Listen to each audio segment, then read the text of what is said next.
Nightlight with Pete Schwaba. Last week, I asked if me swallowing like 100 mayflies. Thanks for tuning in to the Todd Allbaugh Show, the first after Memorial Day. We got about 40 seconds till we kick off the 40 show. seconds? You are Holy breaking crap. it fast, though, because Probably. it's not. Also, we have It's Matthew, not 0 an calories. intern at Civic So- Media. Welcome to Matthew.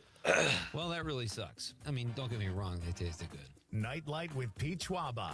Weeknights from 6 till 8 on your local Civic Media radio station and on the Civic Media app. Pete Schwaba. 20 On the next or Nightlight, 15 I seconds. welcome back. Thank you.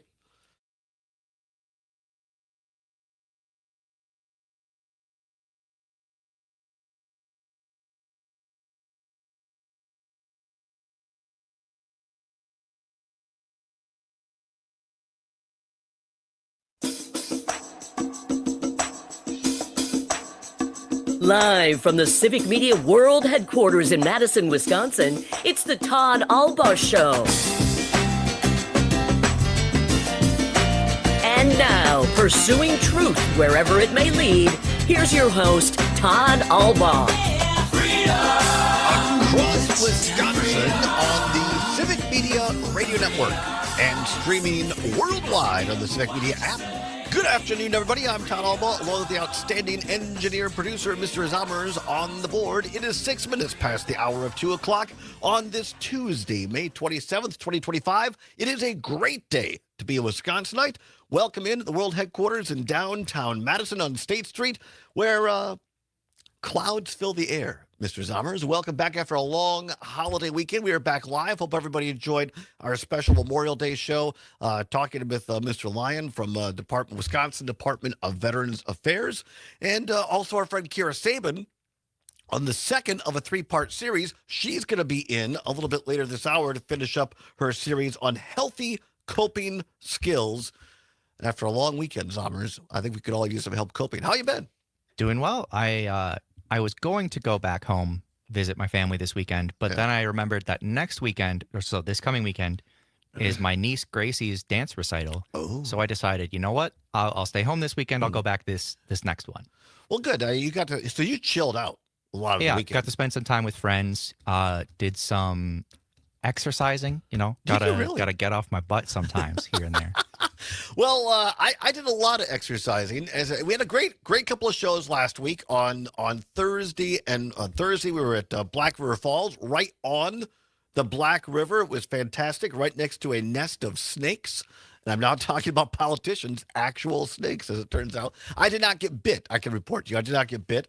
And then on Friday, our friend and colleague, Pat Kreitlow, you can't ask for a better colleague than Patrick, invites us up to beautiful Lake Wissota to his home with his lovely wife, Sherry, right on Lake Wissota. We did it overlooking Lake Wissota. It was a beautiful day, and Kreitlow brings me an old-fashioned at the end of the show. So what's better than that? But here's the deal. So we had I was up in Eau Claire area for my youngest niece's graduation. Again, a shout out to Isabel graduating Eau Claire Memorial on Thursday, which was outside. We did activities. We had the show outside on Friday. On Saturday, the party was outside. And then yesterday's, I love the outdoors. Anybody that knows me, whether it's kayaking or hiking or cooking out, whatever, I love it. But this time of year, it affects the allergies. And you might have remembered last week I was bragging, I was a bit cocky, that I had not gotten the heavy allergies that I'm sometimes accustomed to. Well, that changed over the weekend. Yesterday, I'm all plugged up, so I have my Kleenexes at hand. I'm loopy on meds from Sudafed to ibuprofen to fluticasone. Maybe I'll do a shot of fluticasone on the air. Maybe, you gotta love some steroids. Right, exactly. And Claritin, so I'm a bit loopier than usual, and I got my water here. But I did a COVID test just to make sure, just to be kind to my colleagues here at the station, and I do not have COVID. It's just the stuffed up allergy. So I apologize if I'm a little more nasally than normal, but I think a lot of people are fighting this, so nothing to be unexpected. So hope all of you had a safe Memorial Day weekend as well. And hope all of you took time to remember our veterans who gave all. That's what Memorial Day is actually about, those who gave the ultimate sacrifice for our country. I know a lot of Memorial Day services across the state of Wisconsin, and we're going to talk about that in hour number 2 a little bit. But I'd be remiss. There's some for those watching the stream, Facebook, YouTube, Twitter. We have a brand new person joining us in the studio there. Matthew, welcome, our new Civic Media intern. How are you? Good. I'm doing good. It's great to be here. We were very, very happy to have you. I told Matthew when I came in, it is not the norm for the host to come in 15 minutes before the show because I had these doctor's appointments this morning, and then there was once again, I messed up on the meetings. There was a meeting, so I had to pull over and do the meeting via video conference. So I got it. Matthew, normally I arrive at least slightly earlier than I normally do. Definitely. And it's better to be safe than Well, exactly. when you're doing a meeting. And tell us, you're a student at UW-Madison? Yeah. I'm a student here at UW-Madison. I'm studying international studies, but I also have a bunch of certificates. So I'm doing digital studies, cinema production, theater. So a lot of busy students. Now, see, this is exactly the kind of guy we want around here. So welcome. Don't pay attention to me, but Zommers is your guy. Zommers is your guy. So you're in good hands with Allstate and Zommers, as it turns out. Welcome, Matthew. Glad to have you here for the summer. We'll check back in. We'll figure out something we'll do a bit. We'll do a Matthew bit. We'll figure it out. We certainly could. We'll figure it out. Yeah. Maybe this is the summer where we do the man on the street, the person on the street thing. We'll send Matthew down to talk to people on beautiful State Street. Because we have a State Street cam. I've not checked the alignment. It is not aligned at the moment. I can tell you that. Well, there you go. Anybody who says this show is planned, right there. There you go. We fly by the seat of our pants. We'll fix it during the break. But I promise if we do that, we will leave the door unlocked so you can get back in. Yeah. Well, welcome, Matthew. We're very, very happy and fortunate to have you here. Looking forward to getting to know Matthew a little bit more. Coming up on the show in hour number 2. A little fun and games. What's worse? Very controversial. Way to come back from a holiday weekend. Not easing in a bit, our writers. What's worse today? Brett Favre or Aaron Rodgers? Yowzers. No, don't call now. In hour number 2, we'll have you call and text in on Brett Favre or Aaron Rodgers. What's worse? Also, coming up in hour number 2. And by the way, for those watching on the stream, I'm wearing a rather wrinkled polo shirt. I apologize. I did not have time to iron. It's about 30 years old. It's slightly discolored here and there. But on the one lapel here, you'll see it embroidered West Point. And because when I worked for former Congressman Scott Kluge, I had the high privilege and honor of helping with the Service Academy boards, including West Point. I've been there. I've spent time at West Point. Beautiful, beautiful place right on the Hudson River in New York.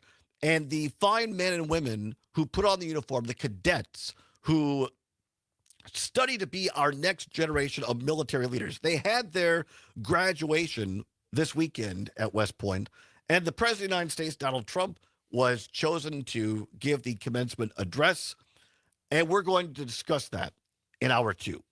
And I hope if you have served our country, first of all, thank you for your service, or if you have a loved one who served, I hope you listen to hour 2 because we're going to play some of the. I want you to hear it in the original vernacular. A couple of cuts from Trump at West Point, and also what he tweeted out and what he didn't tweet out on Memorial Day. And I don't want to go too far down the road on Trump himself, but I just think it's important. As I drove across Wisconsin this weekend, so many memorials, veterans memorials, had people around them, had fresh flowers on them.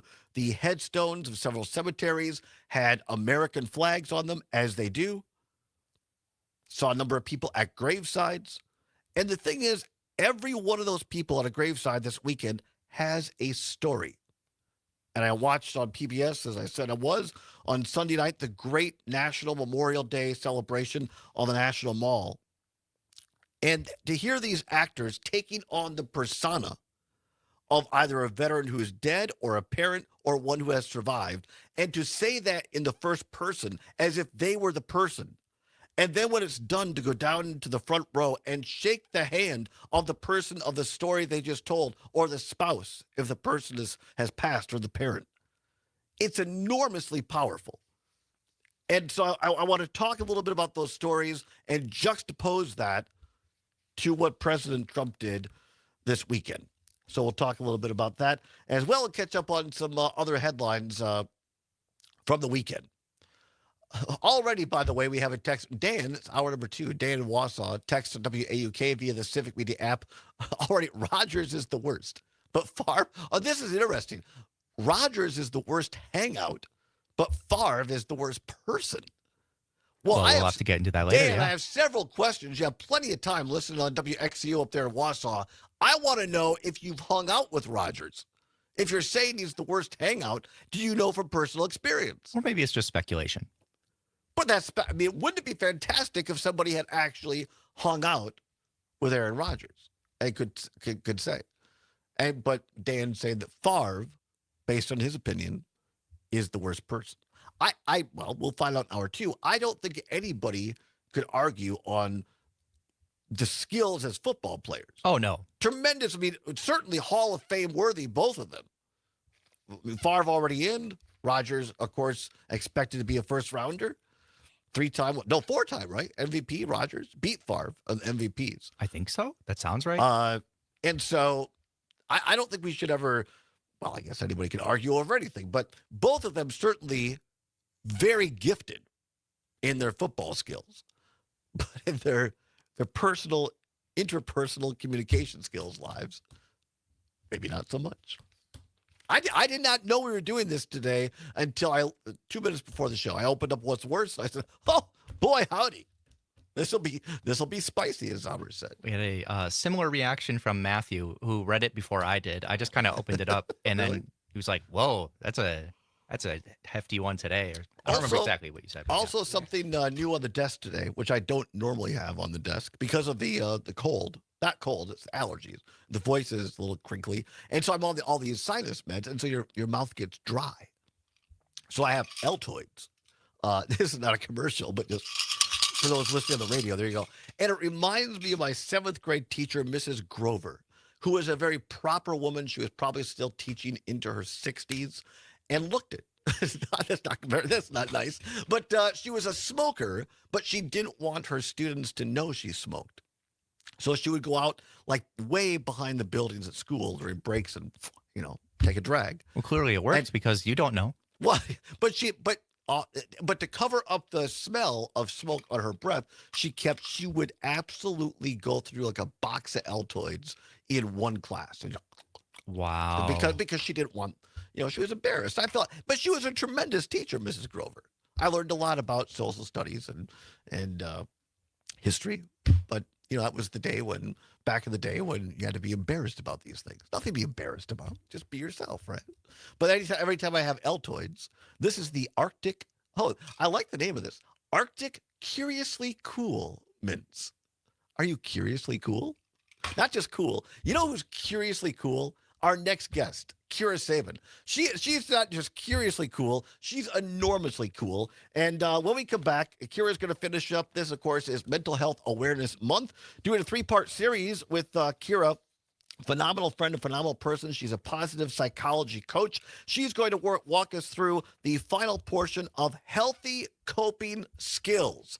And who amongst us cannot use some healthy coping skills.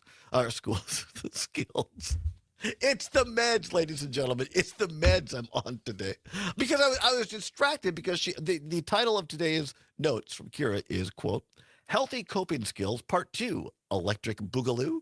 Ooh, yep. I love using that for sequels. I thought that was fantastic. But last week we talked about there are a lot of things that in life that we can't control. How passionate someone is for their own life, their own emotions, we can't, as people, friends, family, we can't control that, right?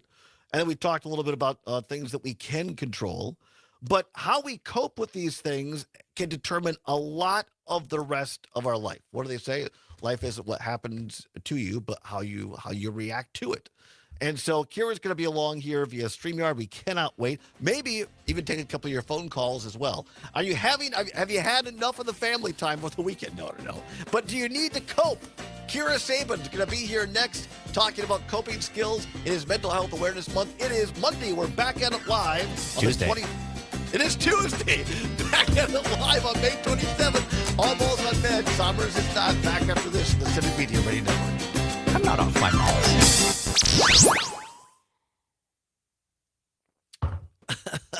You know that electric boogaloo is just for you. I did not know Well, that. oh no. I Oh. mean, like you can share it, of course, but okay. like that was to make you laugh Well, you did. because As do soon you as I saw it, remember I literally laughed out loud. the award-winning Break Into Electric Boogaloo, right? So Yes. I occasionally just like to throw that out there because It made me very, very happy. good. I'm so glad. As well as seeing you makes me very, very happy. Great. That's wonderful. It is. We we've have got- we have a new intern, Matthew, with us today. Matthew, Kira, Matthew. Matthew. Nice to meet you.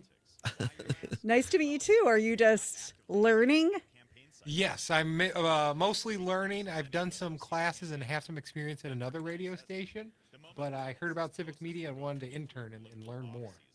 I love it. I love it. Well, hopefully you'll learn something about coping skills today. Who am I? I don't know what this is going to be. My It's gonna allergies be are all over the fabulous. place. See, I was I am driving back to Eau dripping. Claire. Yes, I've got some. It's not terrible, but It was worse like 3 weeks ago, for sure. But it is still like, I just have days that are better than others. And today has been a little, well, I'm sorry to hear that, but it's gonna be better now. oh, it is. Okay, good. So Tony said, stop the drugs, Todd. Stop the drugs. They are prescription drugs for sinuses. Altoids? Yeah, well, not Altoids. No. Mrs. Grover, which, Remember where was her? that? She No. no, she had the room opposite of Mr. Lewis on the other side of like the poll petition, and she was like in her 60s. Maybe she was retired. Where I was don't know this, when- Jefferson? No, middle school. 30 seconds. Oh. Now I have to think about this. Interesting. Okay, I better get my head in the game. All right, here we go.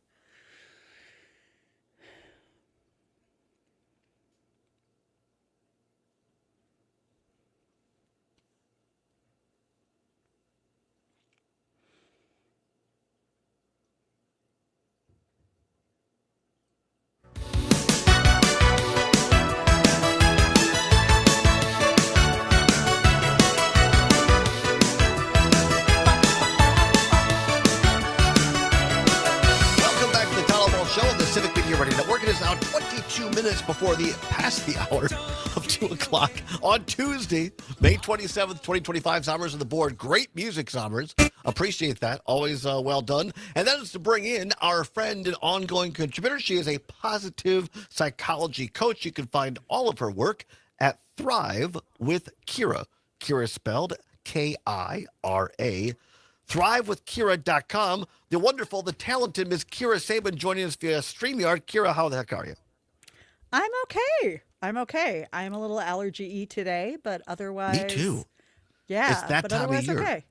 Yeah. Are you It on seems Are you to on allergy be- meds as well? I am not on prescription. I'm on All right. over the counter, but I might have to like upgrade at some point. For sure. Yeah, I'm all about the meds if they can help out. Well, one of the healthiest meds is just having a healthy mind, and I've appreciated so much you coming on during Mental Health Awareness Month. I know many of our listeners and viewers have asked us to do more of this, and I'm really, really thankful that you've agreed to do this. We've been doing this 3-part series. We're wrapping up today. Let's just remind folks a little bit. We're going to wrap up on healthy coping skills and remind us where we kind of left off, those things that we cannot control. So we virtually can control very little. So when we talk about what we can control ourselves. We control how we respond to things. We can control if we speak up or not. We can control who we surround ourselves with. We can control where we put our time, our energy, our money, and our power. But we can't control others. We can't control the state of the world, unfortunately, because otherwise it'd be awesome because Todd and I would fix it and it'd be great. But there are things that we can do, but it's really not beneficial to our brain and our just life to constantly be focusing and worrying about things that we can't control. And this is so timely. We talked a little. We replayed yesterday during Memorial Day, last week's edition of this, because you talked very eloquently about people who might have lost loved ones, be it military action or just natural death or or loss, and how important that is. But now today, we're going to go into a little bit of basic coping skills. And so go ahead and let's start off, Kira. Yeah, and I want to say right away that we are all using coping skills all day, every day, whether we notice it or not, whether we think we are or not. And it's not only for the big moments of grieving loss or major life transitions, but also just the day to day, because life can be hard sometimes. And once again, we don't control a lot of it. We don't control if all of a sudden we come down with an illness. We don't. There's a lot of things we don't control. But a coping skill is anything that we do, consciously or unconsciously, that manages stress, emotions, or discomfort.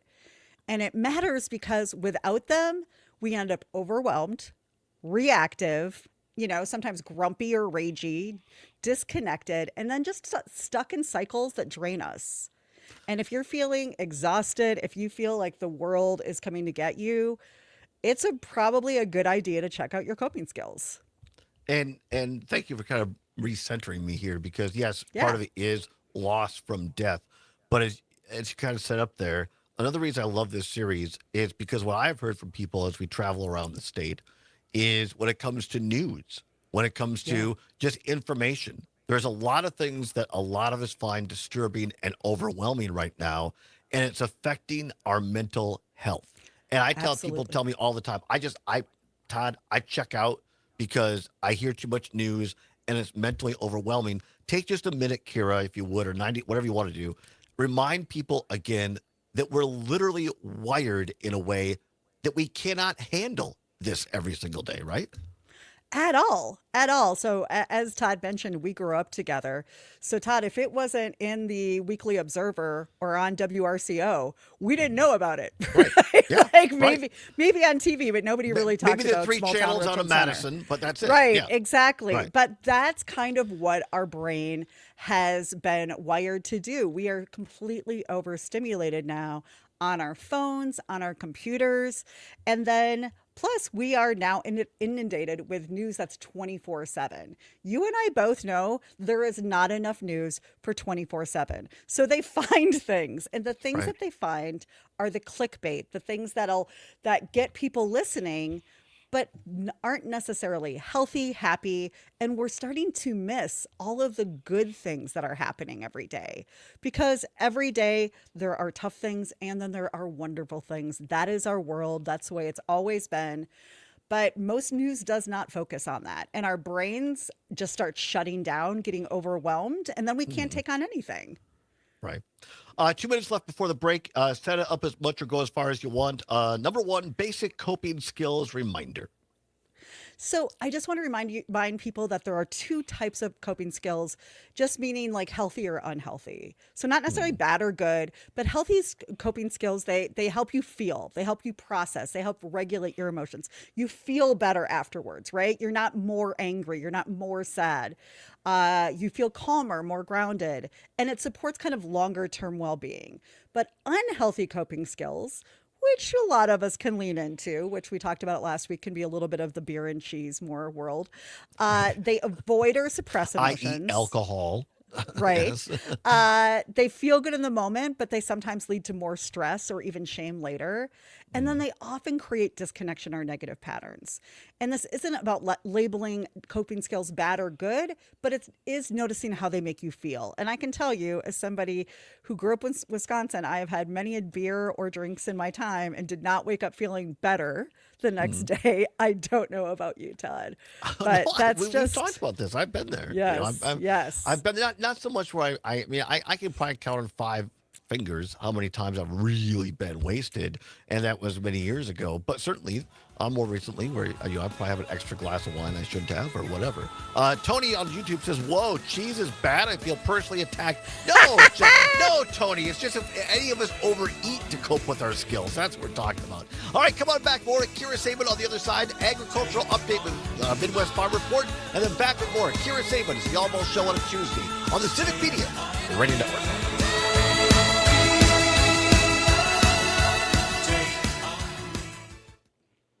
News and great conversation. Fabulous. 92.7 Sorry, I'll move WMDX. into problem focused and then emotion focused, and then we'll talk about like how to kind of create your own coping toolbox at home. Cool. So That's either awesome. virtually or in real, in real life to have things available. We have so the next one is a 14-minute segment, and then we'll have about a 7-minute segment to finish up. Okay, great. We should be able to cover most of this in the next one, and then we'll wrap it up. Any song requests? We We got 4.5 minutes to think Yeah, about. 4.5 minutes, Kira. You got plenty of time. Dang. Okay, let me think. Even innocent farmers I'm that are thinking. allowing you to pitch a tent on their land could fall victim to an outdated piece of state legislative law. Well, we are working on changing legislation that was changed in 2017.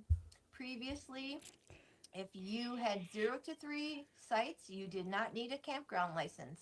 Farmers are not campgrounds. People who want a farm stay on a farm are a different clientele than those that want to go to a campground. And we are looking at the flexibility and the opportunity for small family farms to be able to generate a little additional revenue stream.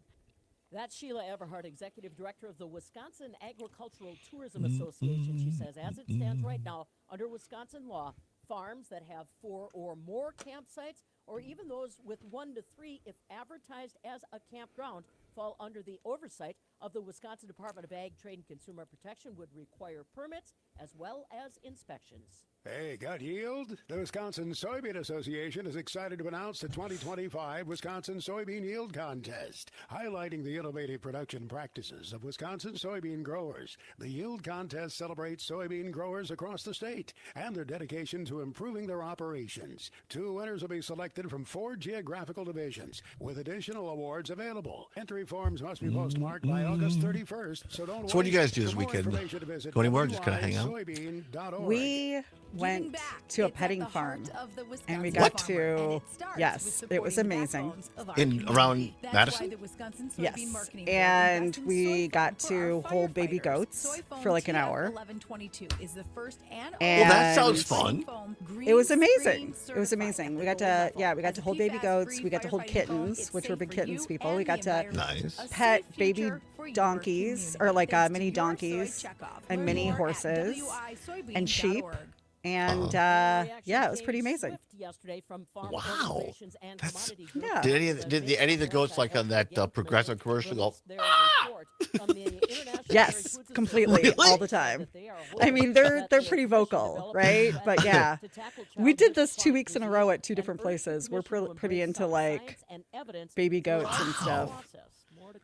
Animal therapy, man. I love it. What can I say? This is your Makes me feel local better. Civic Media radio station. I think it's fantastic. I mean, it's proven right that when we pet animals, it lowers our blood pressure.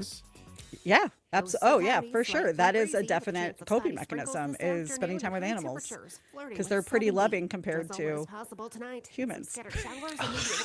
Pretty much. Mid-60s, and then the sunshine returns on Thursday, and so the 70s. I'm meteorologist Brittany Merlot. It's 70 degrees at our studios. The John and Gordy Show. Catherine, what is wrong obsessed with a man in uniform. You get to drive the truck sometimes?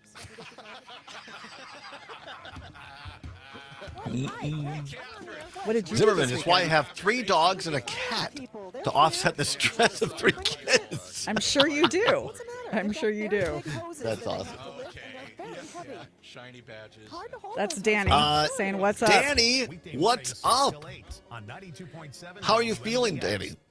Carmelo Anthony. We don't have to get into it because we're streaming, so it's semi-public here. We don't have to get into all the details, but I hope he's doing well. He is. He's doing really well. Presumably, this is for Todd. That one's for you, Todd. Not for Yeah, me. right. Not my husband saying that for me. All right, 30 seconds. All right, here we go.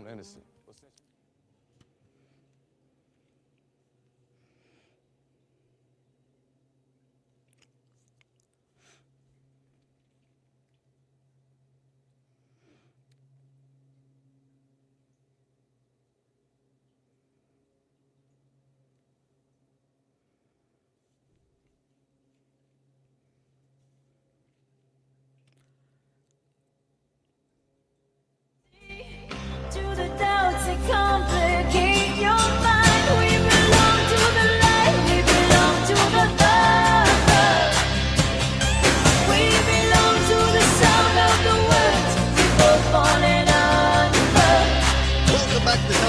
on the Civic Media Radio Network. It is now 35 minutes past the hour of 2 o'clock on this Tuesday, the 27th of May. Glad to have you along when you dial up there, Summer. By request, We Belong by Pat Benatar. Cannot beat a little Pat Benatar. It is off the playlist. Can't. Of our guest this hour. She is Ms. Kira Sabin, a positivity psychology coach or positive psychology coach, and joins us on an ongoing basis to talk about mental health. Of course, May Mental Health Awareness Week. Kira, we always appreciate you coming on and making us feel better. What I love about you, Kira, a lot of things, but you're real. You keep it real. It's not a lot of fluff. You don't expect people to be perfect, and you give us real, actual insight that I know has helped a lot of people. People have asked you to come back on, and really appreciate that. We're talking about healthy coping skills, and Kira, let's get into a little bit of the problems, or no, what the two types of coping skills are. Right. So we have two types of coping skills. We have problem-focused coping and emotion-focused coping. And basically, you can look at it like this. Can I solve what's going on? If that's yes, that's a problem focus. If I can't solve it, if I can't control it, how do I soothe my emotions? And that's emotion-focused coping, right? Because sometimes we just feel bad and there's nothing we can do about the situation. That is with grief or with loss, or let's say we just lost a job that we really loved. Things that we can't control, we still have to learn how to cope with them. And that would be the emotion-focused coping. And both are great. They're just for different situations. Let me put it into, for a second, let me put it into kind of newsy context if I can. Would this also qualify, like, people see what's happening out in Washington right now, whether it's women's reproductive health and saying, holy cow, this is now gone. I can't change that. And at least maybe elections, certain things, but I cannot change the fact the Supreme Court overruled women's health care when it comes to access to abortion. Or maybe it's LGBTQ rights, or maybe it's race-related rights, civil rights. There are certain things that we continue to strive whether it's through elections or demonstrations, but we as individuals, I look in the mirror sometimes and say, what the hell can I do about this personally right now? And the answer is nothing. Does that fall into the same thing? Yes. So when we go, there's nothing I can do to change the situation right now. That's when we go to emotion-focused coping, right? And that's just going to help us manage our emotional response so we don't get overtaken by it. We aren't overwhelmed by it. And we just need to calm ourselves, right? And so this is going to be more around self-soothing. It's going to be things like meditation and breathing exercises. It might be crying. Crying actually is a humongous emotional focused coping mechanism because it gets the feelings out. The other way I like to think about this is emotion focusing really helps you feel. And that is a very big part about coping. We love to think through, and I know, Todd, you do this too. We love to think through our problems because it doesn't feel as good to feel it. Because that, sometimes it's painful. Sometimes we have to think about what we did or our role in it. But emotion focused really helps us just soothe so that we can settle ourselves and not be overtaken or hijacked by the world every day, all day. So I want to touch quickly. Tony, I think he's half kidding, but Tony on YouTube says, can't change it with that attitude, Todd. I'm not saying that we shouldn't be involved in politics or demonstrating that sort of thing. I just think it's important to realize there's a lot of us who get overwhelmed by the fire hose of information, and we can't wake up the next day and change it instantly. And so that dread wears on us, Kira. Absolutely. And I just want to say, there may be times where you just say, right now, today, I can do nothing about this, right? Maybe my life is too hard. Maybe, maybe I'm dealing with my own stuff, which most of us are on a daily basis, right? So that is where emotion focus comes in. It's helping us feel, it's helping us process, it's helping us move forward so that everything else in the world doesn't hijack our own life. How can we get to work every day and show up for the people that we love when we're constantly worried about the state of the world? Now, when the next day you might go, I have some rage, some fuel, some fire in me. Is there things that I can do? And that's where we bring in problem focus, right? That might be making a plan, calling your representatives, like reaching out to your local Planned Parenthoods and say, is there a way I can volunteer, or are there things that I can do here? That's problem focused coping. That's when we have some control. That's when we can take our time and our energy and put it towards solving the problem. It might be asking for help. It might be time management. It might be figuring out solutions. It might be having a hard conversation with somebody. But that is when we can actually solve it and we work towards it. And sometimes we have to just ask ourselves, what can I do right now? Or what do I have the bandwidth for right now? And it may just be emotional coping. We just want to make sure that we are not only leaning into one versus the other. There's a place for both, right? We don't want to. Go ahead. No. I would say I think this is still a great and important point that it's okay to balance and say that there are days where we're going to focus on one over the other, and that's okay. I think the biggest thing that I've learned in the last few years, due to, as I will openly be real, perimenopause and hormonal changes as a midlife woman, like my life has taught me I have to rest. I have to figure out how to feel some of these feelings, process some of these emotions, or otherwise I'm just so overwhelmed, or they just come out in ways that I don't want them to, right? Like all of a sudden I'm really grumpy because I can't take care of any of my emotions. And that's a lot of us. Most of us do not know about this. No, most of us are coping by not so healthy behaviors. And if we don't, I think I said this last week, it's very famous, but if we don't feel it or heal it, we don't. If we don't feel it, we don't heal it, right? If we aren't willing to let it process through our bodies, then it will stay there and it'll just come out at really inopportune times. What I love about you, Kira, is you keep it real. You're transparent, as I try to be as well in the air. And you're 100% right.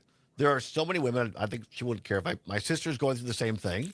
And we talk about it regularly. I know you do. And it's so important. I think Jay Matt and Air has talked about it with Dr. Lyerly openly. There are so many people, even if we're not a woman, we have women in our lives. And it's important for us, I think, as men to be antennas up about this and realize that, the old stupid stereotype, they're just being a witch. I'll clean it up for radio. That ain't true. This is all hardwired. And these are very real things that women have to work through.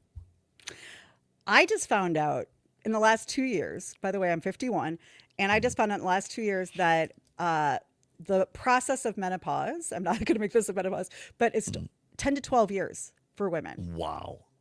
I had no idea. So I have been dealing with hormonal changes that are virtually like going through puberty again, but with less energy. And way worse metabolism.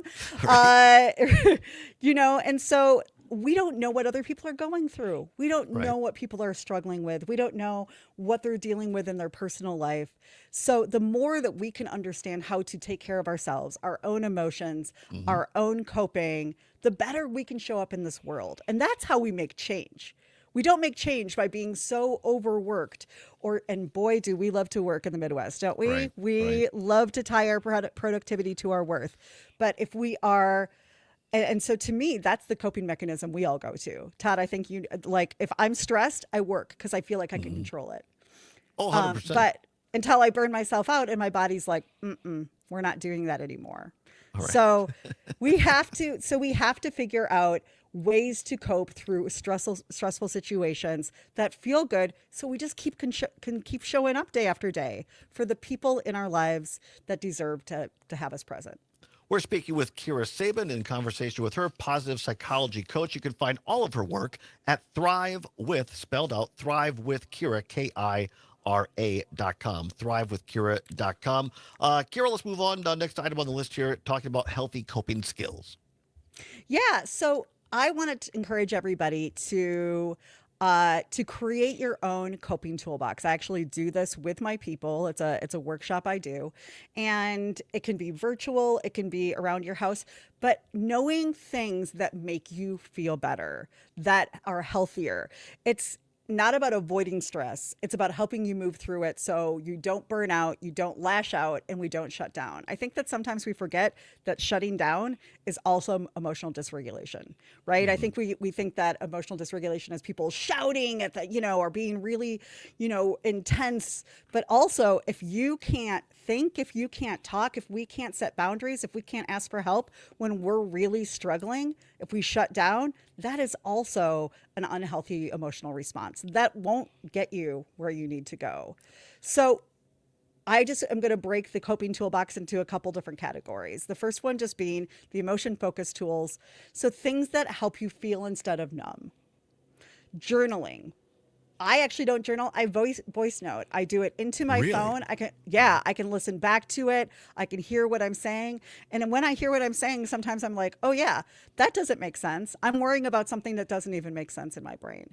I also mentioned crying, talking to a safe friend, your therapist, a coach, and make sure that the person you're talking to is somebody who could actually hold space for you, can actually listen to you. Because I hear from a lot of my clients, helpful friends or parents that are unfortunately sometimes make us feel worse. I'm just going to say they haven't had a lot of training in this. So, be careful who you share your stories with.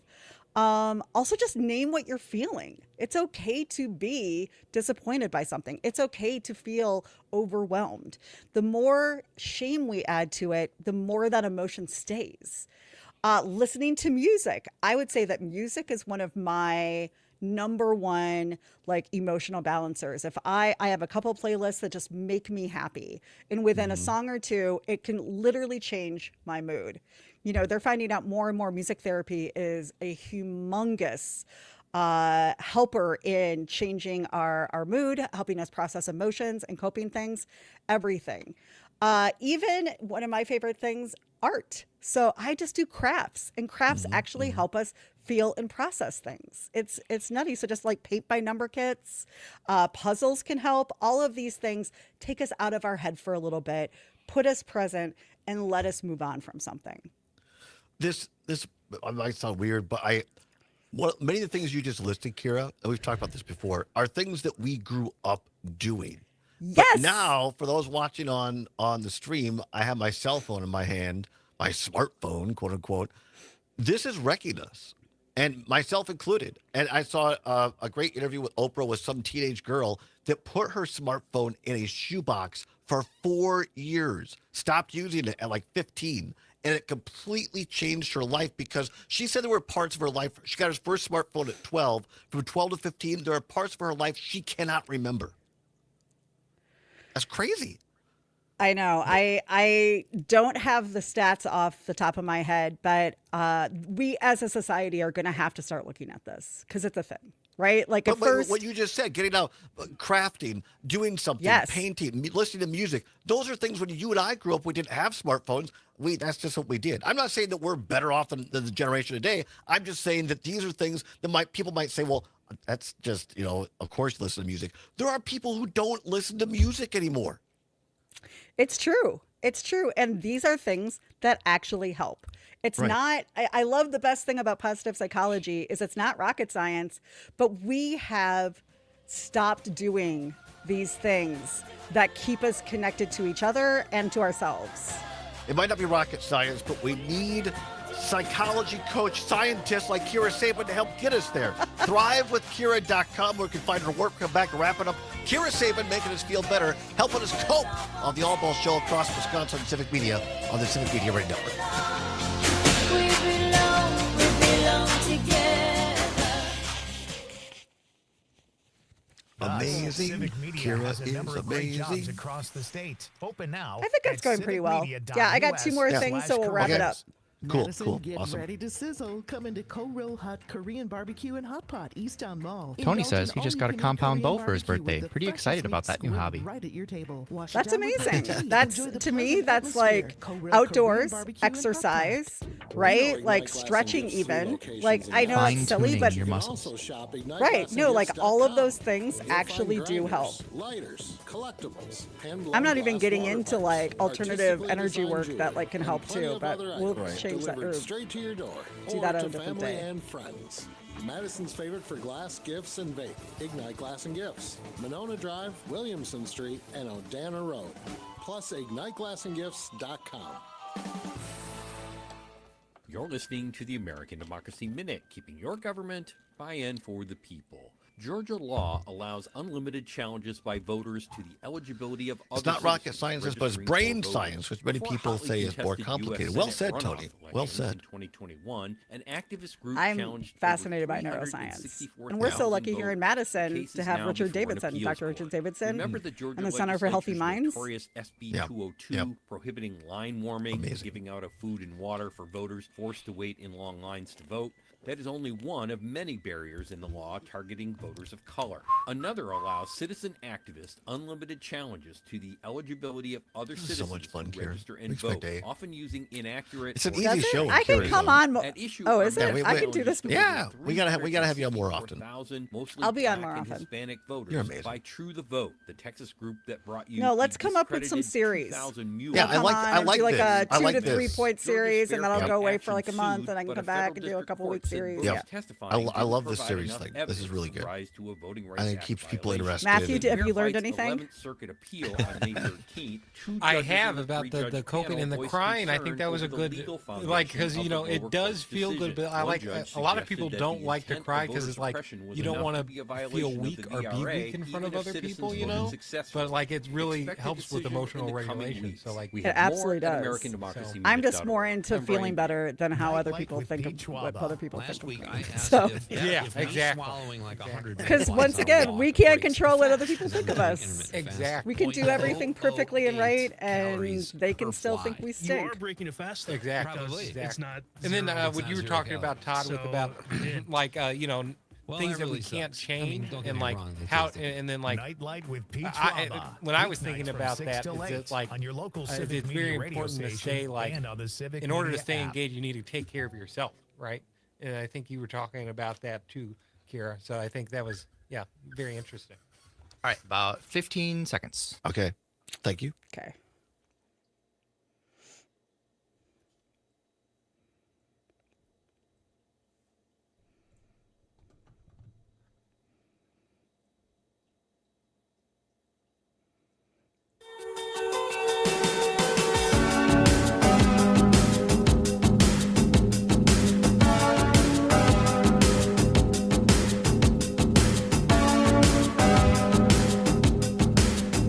Welcome back to 80s Alive. No. It's the Todd Allbaugh Show on the Civic Media Radio Network. It is 8 minutes now before the hour of 3 o'clock. Coming up in hour number 2, a spicy what's worse for you involving the Packers. Brett Favre or Aaron Rodgers. Wow. CP dug deep today. That's controversial. So we'll talk about that. Also talk a little bit more serious issues, Memorial Day, and the President of the United States making some, in my opinion, abhorrent comments. But we'll talk more about that in hour number 2. Right now, talking about healthy coping skills with our guest this hour, Kira Sabin, positive psychology coach. You can find all of her work at thrivewithkira.com. That's thrivewithkira.com. Kira, let's take 30 seconds and plug this. It's a women's retreat or a new program you have coming up. I want to make sure people know about this. I know people have done it and they love it. Tell us about it. Okay, I was not expecting this, everybody. So I do one-on-one coaching on things around midlife, on relationships, as well as just life resets. So we do a full assessment. But my biggest program is called the Thrive Midlife Program. And it's a 6-month program. It's 14 women. We have a kickoff retreat actually here in Madison in the fall. And over 6 months, you have daily access to me to change your life. And we learn everything from how to build deep self-worth and self-compassion, how to emotionally regulate the exact things we're talking about now, and how to change your life so you actually like it. Because I know that when I talk to a lot of Gen Xers, we're still kind of living the way that our parents told us to live and not always the way that feels good to us. And so that's what I do on a daily basis. If you're a Gen Xer or anybody else, and this particular one, you've done one for both genders, this is particularly for women, right? This is for women, but I work with both women, men, and coaching. Kira has helped me, I will say that personally, and helped me work through some things in a very great and positive way. I highly recommend it. Thrivewithkira.com to learn more and sign up. All right, Kira, healthy coping skills. Let's finish up here. I got about 5 minutes. I do want to just quickly say on the break, Matthew was talking about crying, actually, and how I think particularly for any of us, but definitely men, it's looked as maybe weak or being like too sensitive or vulnerable, but actually crying has a ton of benefits. And most people don't know that our tears when we're crying emotionally are different than other kind of tears, and they're slower so people will notice. They're actually there for community building. They're actually there so that people notice and give us a hug. That's one of the ways that we evolved as humans to be strong culture is by community. But the second way or thing that we want to add to our coping toolbox, so we talked about emotion-focused tools, also regulation tools. And that's just for calming your body when you're really upset about something. Somebody really hurt your feelings or you're really angry. That can be breath work. And man, there are so many amazing apps now that just do help you breathe in and out. My iPhone, or my Apple Watch actually has the meditation breaths right on it. So at any time I can look at it. Yeah. And it's showing me box breathing. Even cold waters on your hand or face can shock you and reset your system. Going for a walk outside, stretching, dancing, shaking it out, a weighted blanket, a comfort object. All of these things are going to help calm us, which we need when what's called an amygdala hijack, basically, when something has really hijacked our emotions for a minute, we have to take it back. And then the third type of tools are the problem focused. And that's just making a plan or to-do list, setting a boundary, asking for help or clarity, saying no, which I know we also don't like to do. As Todd raises his hand. Yeah. Right. Scheduling time for rest and play and fun and joy, which we don't do enough of. We think it's actually, if we're not working and getting something or productive, like there's something wrong with us, but rest is actually part of the productivity. If we don't, it becomes too much. And just even postponing or delegating something not urgent if we need to. But these are when we have options to solve the problem. But just having things on like the back burner for you to go, I don't feel good right now. What do I need? One of the things that you've helped me with before and you've talked about before is just saying it's okay not to always say yes and please everyone. And it's not selfish to first take care of ourselves, because if we're not healthy as individuals, how can we possibly go on to help others?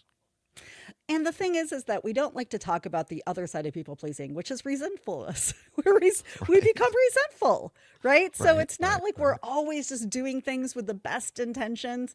No, a lot of times we get angry. We become transactional. We start counting or like, I did this and I did that and they didn't do this for me. That is not a way to build a friendship. That's not a way to build a relationship. That's not a way to build love. So not only is it not nice, or maybe it's nice, but it's certainly not kind. If we don't take care of ourselves, we will burn ourselves out, and then we'll not be good for anybody, including ourselves. And that's really important, to take care of ourselves first so that we can help others. Less than a minute, Kira, any final thoughts here? Just that, know that you are already coping and really look at, is it helping? And if not, there are so many great and small, easy ways to start adding these things in. Just even going outside, putting on a favorite song, doing a puzzle. All of these things are actually healthy coping skills, and they're fun. Right? I dance around my room. I dance around my room to a good song, and I'll tell you, I feel better afterwards. And I think so many of these things you talked about today are fun when doing it with family and friends, people you enjoy being around and reconnecting in a human way, right? Not sitting in our own houses or wherever, apartments, alone, looking at a screen ain't healthy, in my opinion. There's a lot of science that backs that up, so it's not just your opinion. Okay. And we're here to share and commune. That's our main goal. Kira, thank you so much. All this is available on our website, our show page. You can find more with Kira at thrivewithkira.com. Kira Saban, thank you so much. Love you, my friend, and we'll have you back soon. All right. Kira Saban, everybody, come on back. Hour 2 is straight ahead after a news, weather, and sports update. And what's worse on the other side? The Allbaugh Show for Tuesday on the Civic Media Network. amazing. Thank you so much. Thanks, guys. Yeah, thank All you. right, Really, we'll talk really appreciate soon. it. I've got some All right. ideas for some good series coming up. Thank you, Kira. All right. All right. Bye-bye. Bye, guys. Bye. ABC News, I'm Chuck Sievertson. This assessment about the sex trafficking and racketeering trial of Sean Diddy Combs in New York, mentioning abuse of his ex-girlfriend Cassie Ventura, and attorney Ariva Martin to ABC News. It is really damning testimony against Sean Combs. When you look at the number of witnesses that have come into that courtroom that have corroborated violence that was perpetrated against Cassie and others, really, really compelling testimony for the prosecution. In a reversal from what he told a Senate committee, Health Secretary Robert F. Kennedy Jr. has removed COVID vaccines from recommended shots for healthy children and pregnant women. ABC News medical contributor Dr. Darian Sutton. When you look at the data, over 70% of people have at least one health condition that increases their risk for a worse outcome with COVID-19. Despite what aid groups say, operations getting food to people in Gaza have succeeded, says State Department spokesperson Tammy Bruce, calling reports of violence gossip. This is ABC News.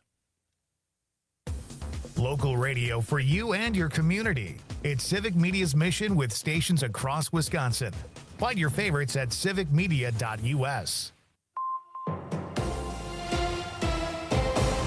For 92.7 WMDX News, I'm Savannah Tomei Olson. Meritor nurses are officially on strike. About 1,000 of them are refusing to work after months of negotiation with the hospital. SEIU Wisconsin, the union representing Meritor nurses, has met with hospital officials more than 20 times this year. Union leaders say they're still not satisfied with accommodations in staffing, pay, and safety. Meritor leaders say they've made changes throughout the negotiation process and they've negotiated in good faith. Dane County Executive Melissa Agard was there this morning as they kicked off the strike. We know that this was a long game, and unfortunately, we are continuing to stand up and fight for what is right, the moral fiber of our society, those who care for the most vulnerable folks, our friends and neighbors and family members. You are on the front lines of that, and we are continuing to stand up to do what is right for our community. Pam Rays is the president of the union, and she's a nurse at Meritor. We want to be very, very clear about something. Nurses have been sounding the alarm about staffing concerns, inadequate workplace safety, and burnout for months. But management has refused to act or even hear us. And we do not take this action lightly. Now, Meritor is still operating with visiting nurses. Hospital spokesperson Nicole Imani says the traveling nurses were onboarded over the holiday weekend and are already at work here on day one of the strike. Imani says it was a successful morning and the hospital is ready to care for patients. The strike will continue at least through the rest of this week, with people on the picket lines 12 hours a day. This is the very first time Meritor nurses have gone on strike. I'm Savannah Tomei Olson. You're listening to 92.7 WMDX News. It's the Brewers and the Red Sox. Hi, I'm Mike Clemens with sports. The Crew and the Red Sox in Milwaukee. Yesterday, the Brewers held on to beat Boston 3-2. Jackson Churio, a leadoff home run. Catcher Eric Haas knocking in an insurance run. Defensively, the Brewers looked better. Pat Murphy. We're getting better. You know, our outfield defense, Collins made a great play. Ortiz made a diving catch on the line drive, but Collins in the outfield made that nice catch early. You know, Churio's getting more and more comfortable in center. And, you know, when we have Frelick out there, these close wins that we've had lately, that makes for a good outfield. NFL. Last week we told you the Packers were still in contact with Jair Alexander, defensive backs coach Derek Ansley. Every day we have contact every morning. I send him a positive quote. Sometimes it's a scripture. Today, The Athletic reports the team is trying to get Jair to agree to a restructured deal. His agent says he wants to remain in Green Bay, but has not agreed to a pay cut. With Sports, I'm Mike Clemens. Your news, conversations, and a whole lot of fun. It's all on your local Civic Media radio station or the Civic Media app. Mostly cloudy, slightly breezy, with a chance of spotty sprinkles this afternoon and high temperatures flirting with 70. Drizzle is possible tonight and some scattered showers and maybe a rumble of thunder tomorrow. Temperatures slide to the mid-60s and then the sunshine returns on Thursday and so to the 70s. I'm meteorologist Brittany Merlot. Right now, it's 71 degrees. Child abuse is not a bad parent problem. And the causes may be different than you think. You see, paid family leave That prevents child abuse. And high-quality, affordable childcare prevents child abuse too. Prevent Child Abuse America promotes programs and resources informed by science that help communities, four cuts parents, that you and sent. Is that right? thrive. Yep. And when we get there, I'll probably do Prevent child abuse. Ever happening. Go to preventchildabuse.org to learn from more. the one the job in the military, then West Point, Nightlight with then Pete Millie, Schwaba. then Pelly. Last week, I asked if me swallowing like 100 mayflies on a walk breaks a fast because I was doing intermittent fasting. 0.008 calories Sounds good. per fly. Thank you. You are breaking a fast though, because Probably. it's not zero. It's not 0 calories. So you did. Well, that really sucks. I mean, don't get me wrong. They 30 taste seconds. good. Nightlight with Pete.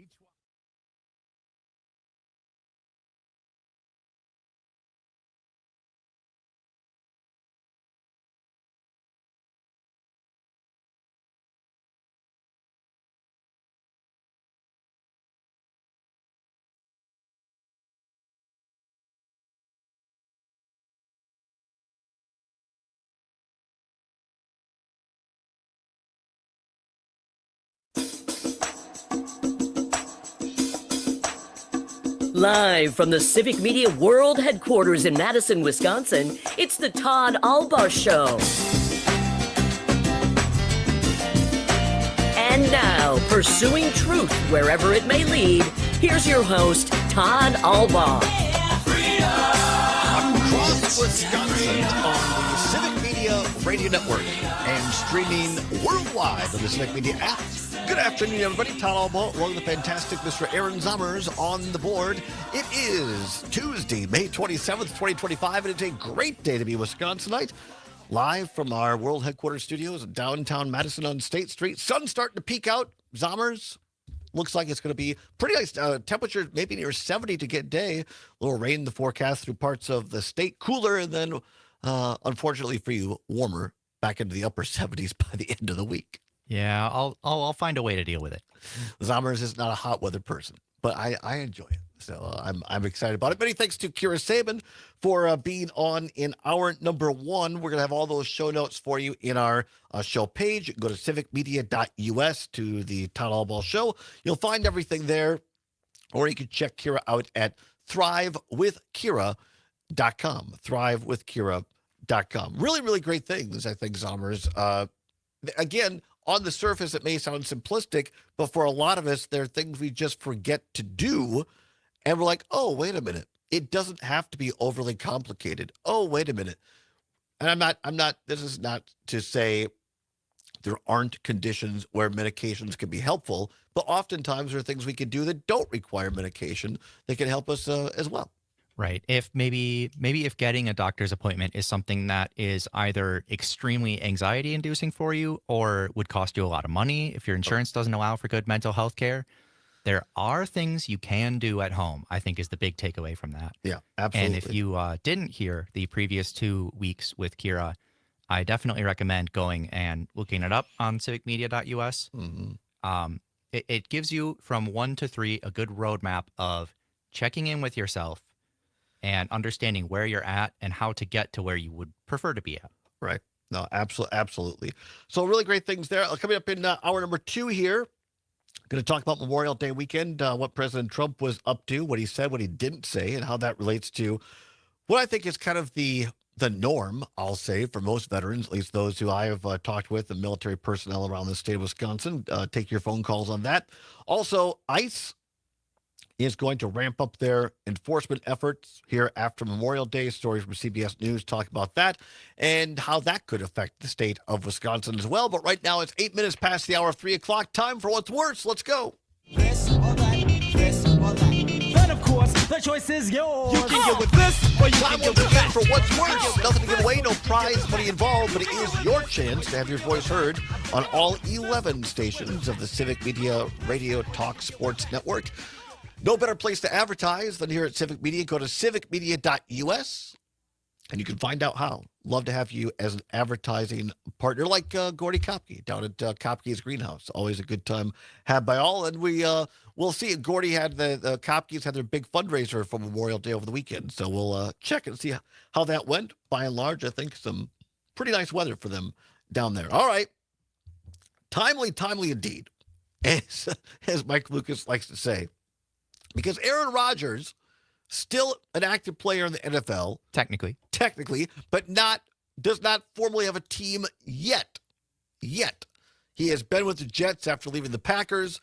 Jets basically cut him loose. Lots of rumors he's going to land in Pittsburgh with the Steelers, but still no official word. And of course, Brett Favre, who is, after having a Hall of Fame career, went to the Jets, the Vikings, and now he's kind of become a Trumpster. He's taking pictures and raising money and has had some other financial dealings that did not go well. We'll say that. So anyway, the category for today on what's worse, Brett Favre or Aaron Rodgers. What's worse, Brett Favre or Aaron Rodgers? 855-752-4842, 855-752-4842. You can also text us on the Civic Media app. Download it today. Simply go to your app store, your Apple or Android device. Type in Civic, C-I-V-I-C, Media. It'll pop up a cute CM logo. Click on that. Takes less than a minute. It's free. It's what CBS's Gail King calls a deal, the Civic Media app. Chalmers? I will say, if you're not watching the stream, the graphic we have for today has an image of Brett Favre and an image of Aaron Rodgers. The symmetry is very interesting. Both of them at some of their worst moments.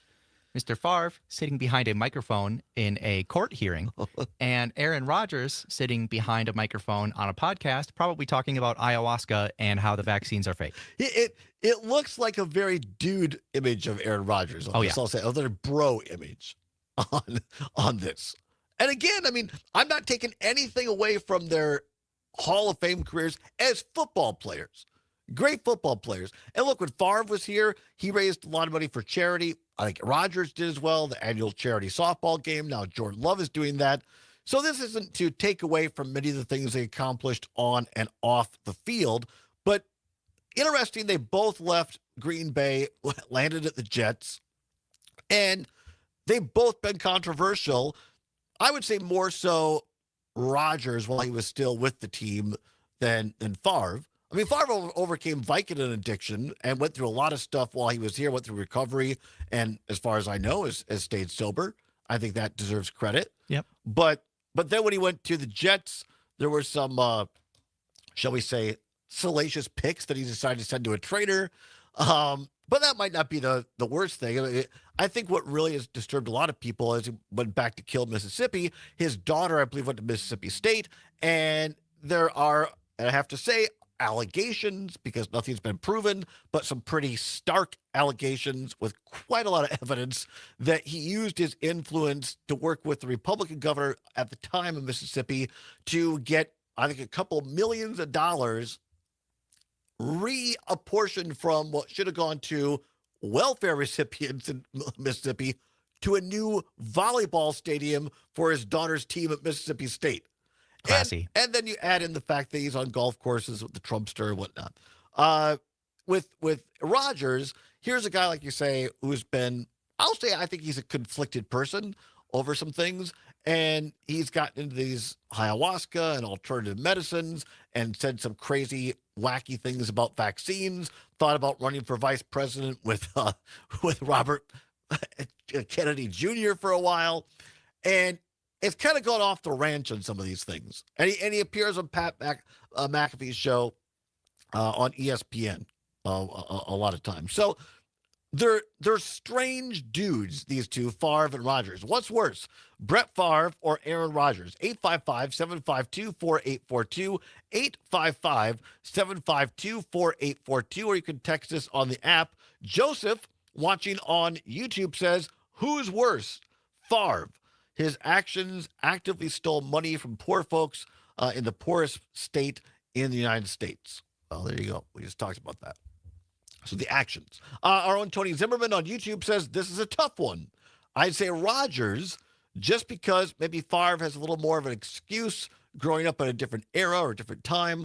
Plus, Rodgers encourages RFK. Yes, that's a good take as well. I mean, Brett Favre and I are exactly the same age, by the way. One of us has done very, very well, and the other one is just getting along. I don't know how to feel about that. That's weird. I don't know why that's so weird to me, but it is. That we're the same age? Yeah. Yeah. We're literally like a week apart. His birthday is October. Both born in 69. Yep. What did Tony say? The arrogance of Rodgers always gets me, Tony says. Always feels like he thinks he's the smartest guy in the room on every topic. Well, that's true. I'll give Favre. I think Favre's more humble. I think he's more of a good old boy, country boy. Yeah, and I knew people, friends of mine, whose parents, when I think Favre was still playing, went down to Kill, Mississippi. His parents invited him into their home. Didn't know him from Adam, but they're from Wisconsin, Packers fans. And like fed him dinner, and there was a big pool table, and played pool, and were, I guess, really, really nice people, his parents. So, and Favre used to deer hunt in northern Wisconsin. We just wander into like a bait and tackle shop or whatever, and I guess he was a super. And our friend Trygve Olsen has been on a podcast with him, and as you have said, kind of overlooked some things because of that. But I don't know. 855-752-4842, 855-752-4842. What's worse, or who's worse, Brett Favre or Aaron Rodgers? Lots of text here, Zombers. Let's get to some of these here. Greg in Genesee Depot on AUK in Milwaukee Shaw says Brett Favre is worse. Oscar in Madison, MDX, hands down by far, Brett Favre. He stole from his kids. Or not his kids, but kids. From kids, from the university kids, or the kids that would have gotten welfare recipients, allegedly. Jill in Madison, the WMDX says, got to say they're both bad. But I'll vote for Favre since, as far as we know, Rodgers did not divert money from the public assistance programs for the poor to build a volleyball court at his daughter's college. I think that's the one that really gets people. Robert and McFarland, got to be careful here. Brett Favre is a so-and-so piece of so-and-so. Aaron Rodgers is a pompous ass. Well, okay, that's very strong feelings from Robert and McFarland. He follows it up with Brett Favre is worse. Oh, he finally, all right, Brett Favre is worse, says Robert. A listener on WMDX says, seems like a typical American election where we're forced to pick the lesser of two evils. That's a great response. I like that. Matt, our great UPS driver in Richland Center, says he idolized Favre and didn't care for Rodgers. After watching the new Untold Brett Favre on Netflix, Favre is a terrible human being. I haven't seen that, Matt. I forget the name of that. I heard it's actually pretty good, the documentary on Favre. But I'm the same way. I grew up, because we live, I don't know how old Matt is, but I grew up in the era where the Packers sucked. That's why I'm a closeted Dallas Cowboys fan, because I cheered for the Cowboys because they were winning when the Packers weren't. And you had, Magic Don Majkowski, the Magic Man, kind of got the Packers back a little bit. But it wasn't until Brett Favre, Ron Wolf brought Favre to Green Bay, and Majkowski went down with an injury, and Favre came in and led him to victory, and that was it. The Favre era, and then Favre, because of Favre, Reggie White. Nobody thought Reggie White was going to leave Philadelphia and come to Green Bay. And Reggie White comes, and suddenly it makes Green Bay an okay place to be in the NFL, and away they go, and they end up winning the Super Bowl. And so people at a younger age that think, well, the Packers are always in it. No, they weren't always in it. And Brett Favre was a big part of why the big Packers comeback. So I totally understand Matt's feelings.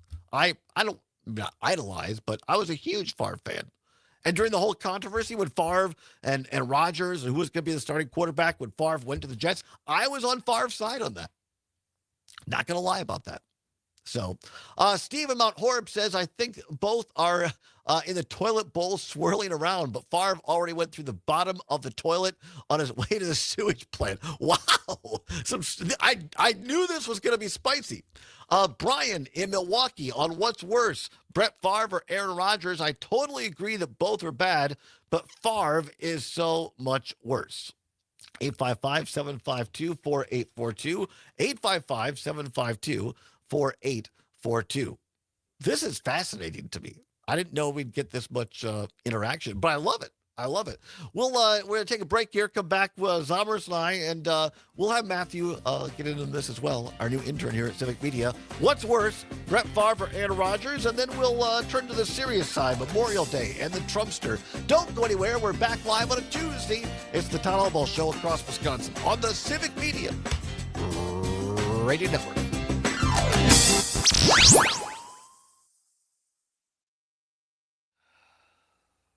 Conversation, 92.7 WMDX. You're listening to the American Democracy Minute. Your government. Christine McConnell says Georgia Brett law Favre is a allows sinker and unlimited Aaron challenges by Rodgers is a voters floater to in the eligibility third of other standard. citizens registering or voting. Before a hotly contested U.S. Senate runoff election in 2021, an activist group challenged over 364,000 voters. The case is now before an appeals court. Remember the Georgia legislature's notorious SB 202 prohibiting line warming, And the giving Cam, out of food I don't and know. water for I'm on voters forced this. to wait in long Cam lines says to vote? intern. You mean I That could is have been only one interning? of many barriers in the law on targeting this side of voters it, I have color. no idea how that Another works. allows citizen activists unlimited challenges I to the email. eligibility of You other always have to citizens to email and register say, and "Wow, vote, it's- often you know, using it's a great inaccurate company, or I'd love to hearsay intern." information. And then At that's how I issue got are moved. mass challenges to over Yeah, 364,000 be proactive. mostly black and Hispanic voters by You heard it here, Vote, folks. the Texas group that brought you the discredited 2,000 Mules. I am going to conspiracy WD-40 documentary. the crap out of this Georgia's mic Fair stand. Fight I don't know if you can hear Action this sued. squeaking a little bit. real bad. Court Yeah, said it's voters real bad. testifying didn't provide enough evidence to rise to a Voting Rights Act violation. In Fair Fight's 11th Circuit appeal on May 13th, 2 judges in the 3-judge panel voiced concern over the legal foundation of the lower court's decision. One judge suggested that the intent of voter We also have a couple suppression was YouTube enough comments. to be a All violation right. of the Thank VRA, you. even if citizens voted successfully. Expect a decision in the coming weeks. We have more at AmericanDemocracyMinute.org. I'm Brian Beal. Everybody wants the same thing from their mattress. A good night's rest, am I right? You need someone to listen to what you want and who knows the materials that will get you there. At Verlo, we're your friendly neighborhood mattress genius. American made, locally crafted. Welcome to Verlo. Unlock the magic within. Come to the Comfy Cauldron, a sanctuary in DeForest for healing massage and spiritual connection to the living and the deceased. Your mind, 30 body, and seconds. spirit All right, deserve thanks. this. Book your massage or reading.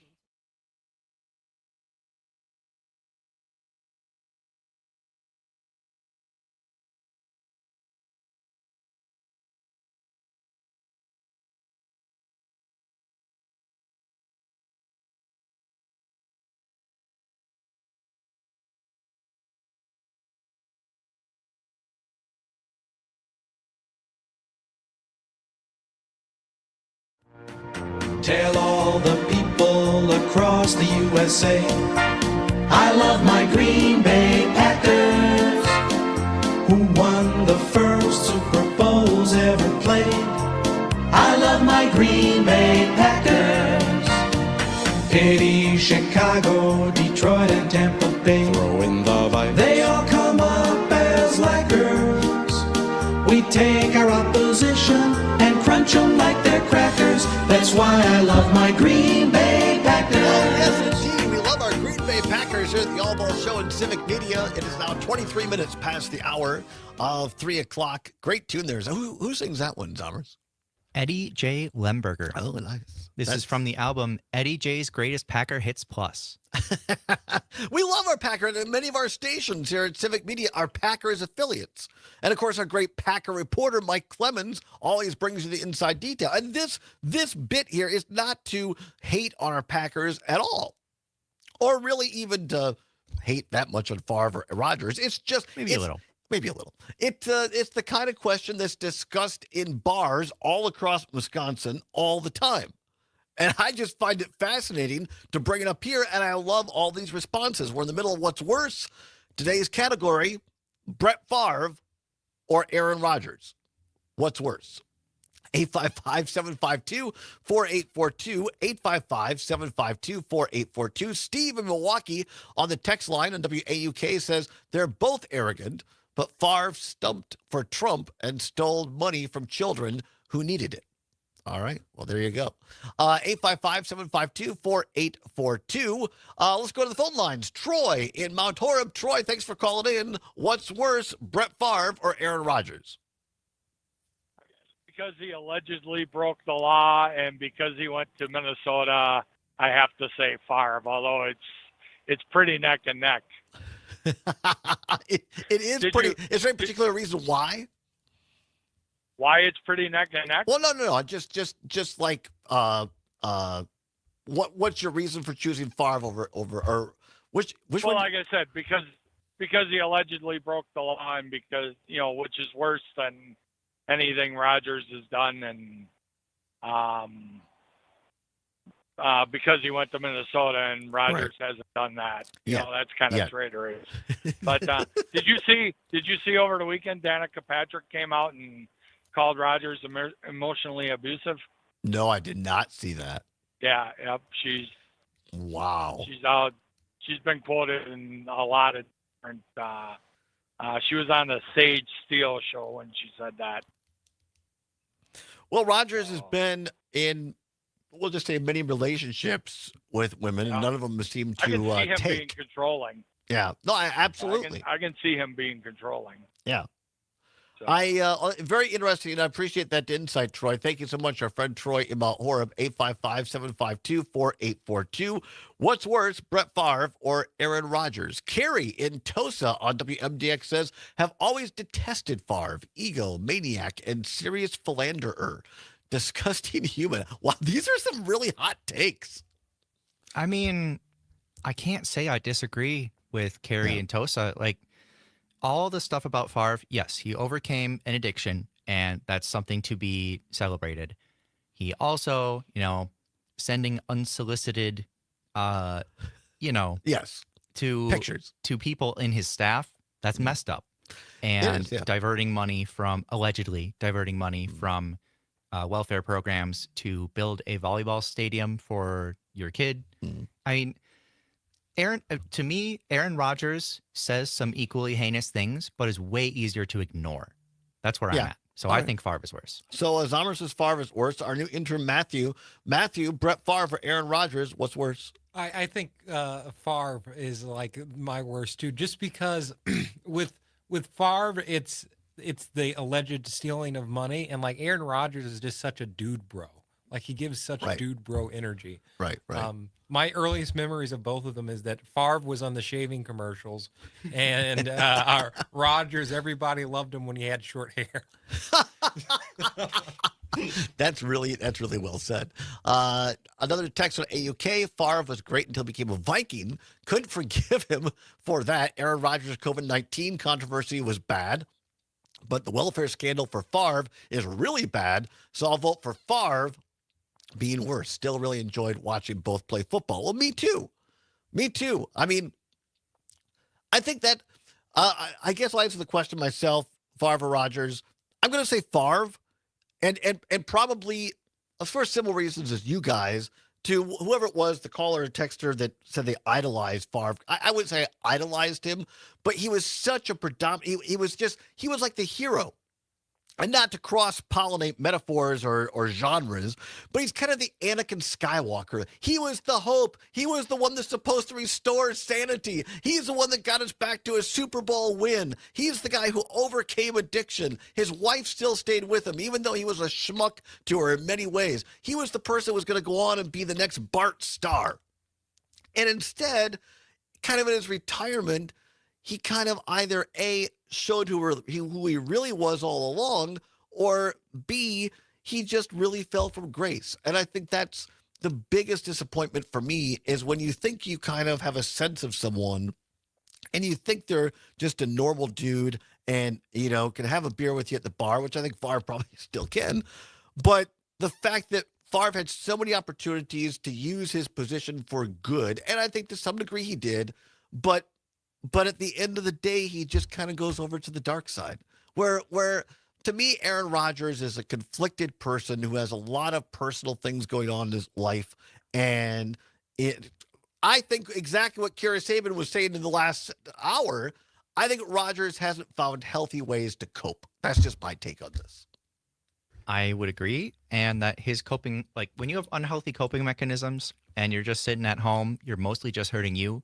When you have unhealthy coping mechanisms and you're going on the Joe Rogan show, you're hurting a lot of people, potentially. Yeah, I agree. Also, Cam at Appleton is really ticked off that he didn't know he had an intern program. He wants to be like Matthew and be a summer intern. Well, Cam, there's always next year. Just like the Cubs fans. All right, come on back. We're going to have the news, weather, sports update, and then going to do a little bit of Memorial Day news. Back after this is the Allbaugh Show on the Civic Media Radio Network.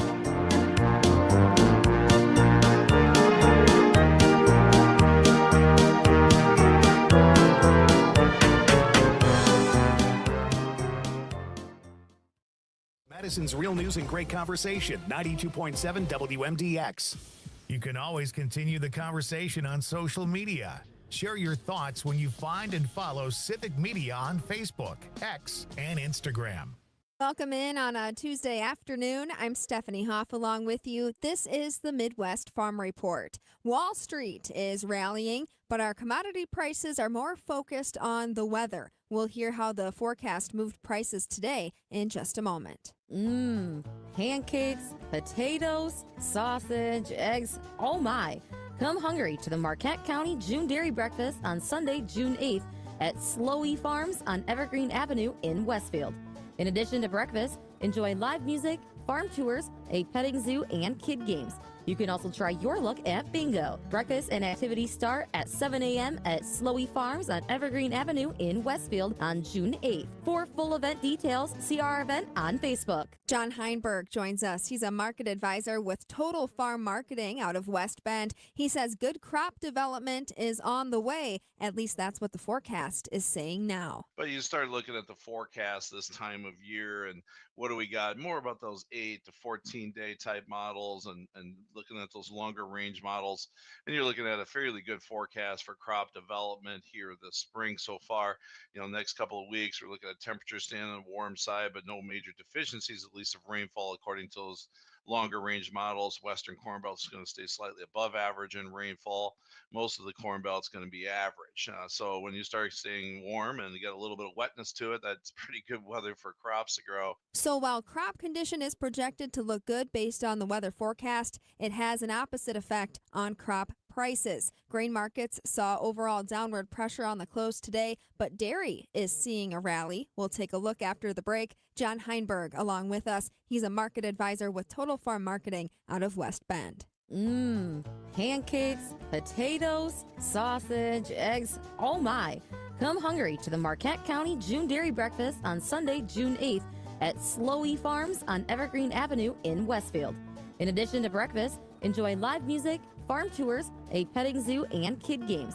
You can also try your luck at bingo. Breakfast and activities start at 7 a.m. at Slowy Farms on Evergreen Avenue in Westfield on June 8th. For full event details, see our event on Facebook. Tuesday from Chicago, the Dow Jones Industrial Average is up 716 points. Class 3 milk contracts are also seeing a rally. The June contract is up 30 cents at $19.64 a hundredweight. The July contract up 51 cents at $20.16 a hundredweight. Soybeans saw a little lift on the close. Cash beans up 2 1/4 cents. November new crop beans up 1/4 of a cent at $10.50 3/4.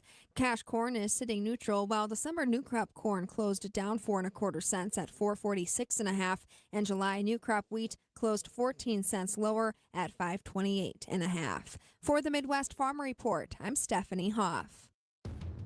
Enjoying this local program? Find the complete Civic Media lineup at civicmedia.us or the Civic Media app. Mostly cloudy, slightly breezy, with a chance of spotty sprinkles this afternoon and high temperatures flirting with 70. Cam says Drizzle Todd, is possible Anakin tonight, did bring with some balance to the scattered Force. showers He and left an maybe a equal rumble of amount of thunder Jedi and tomorrow. Sith. Temperatures Well, slide to try. mid-60s, and Yeah, then the sunshine returns on Thursday. the way they so are to the treating the 70s. canon now I'm for Star Wars, they meteorologist keep Brittany making more Merlot. people who It's survived 70 Order degrees at our 66. But studios. eventually we got Nightlight there. with Pete Schwaba. Last week, I asked if me swallowing like 100 mayflies on a walk breaks a fast, because I was doing intermittent fasting. 0.008 calories per fly. You are breaking a fast, though. Because Probably. It's not zero. It's not 0 calories. So you did. Well, that really sucks. I mean, don't get me wrong, they tasted good. Nightlight with Pete Schwaba. Weeknights from 6 till 8 on your local Civic Media radio station and on the Civic Media app. The Maggie Dawn Show. Richard Trent, the executive director of Main Street Alliance. This current tax code that they're trying to extend 80 plus. About 30 seconds. Thank you.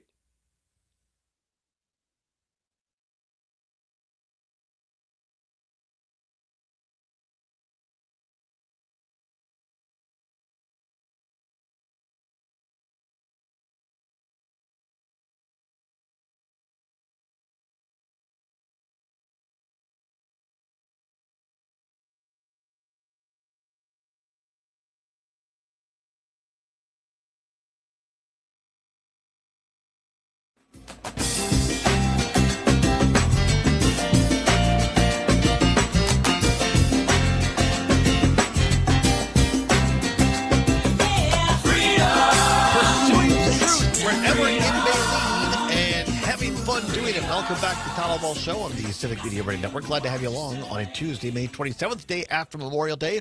Zamar is on the board. Our new intern, Matthew, here as well. Glad to have him along here for the summer, and all of you as well. Hopefully you had a safe Memorial Day weekend and that you enjoyed the time with family and friends. Look, I got no problem with all that.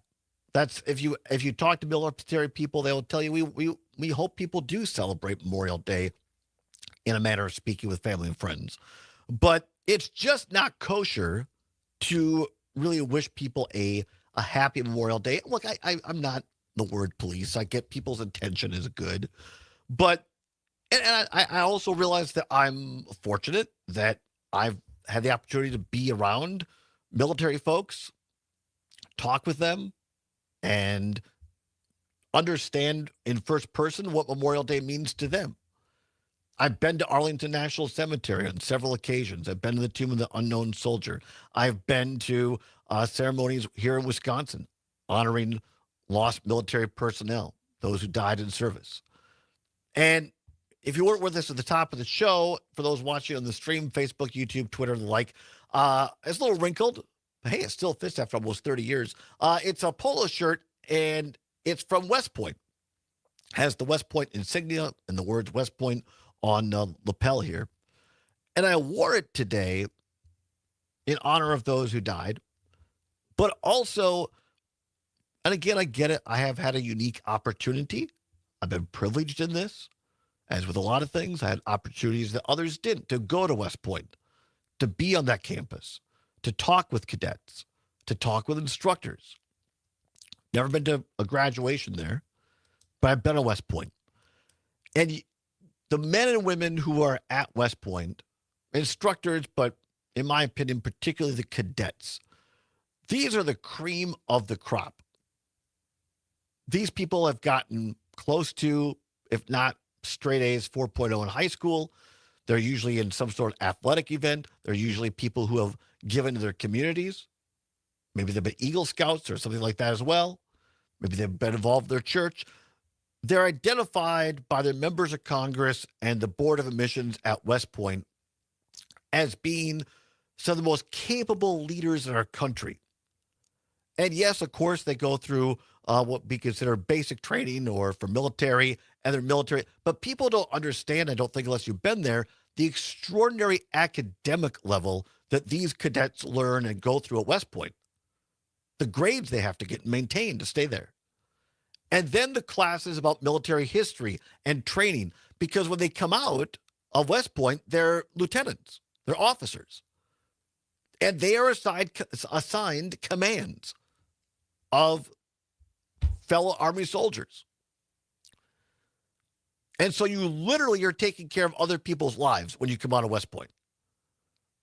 It's a huge responsibility. And so President Donald Trump was at West Point over the weekend giving the commencement speech. And I want to play a couple of cuts, not interrupting them, letting them play out, because I want you to hear it. First one we're going to do is Donald Trump talking about basically the mission of the United States military. Here's Trump at West Point over the weekend. The job of the U.S. Armed Forces is not to host drag shows, to transform foreign cultures, but to spread democracy to everybody around the world at the point of a gun. The military's job is to dominate any foe and annihilate any threat to America anywhere, anytime, and any place.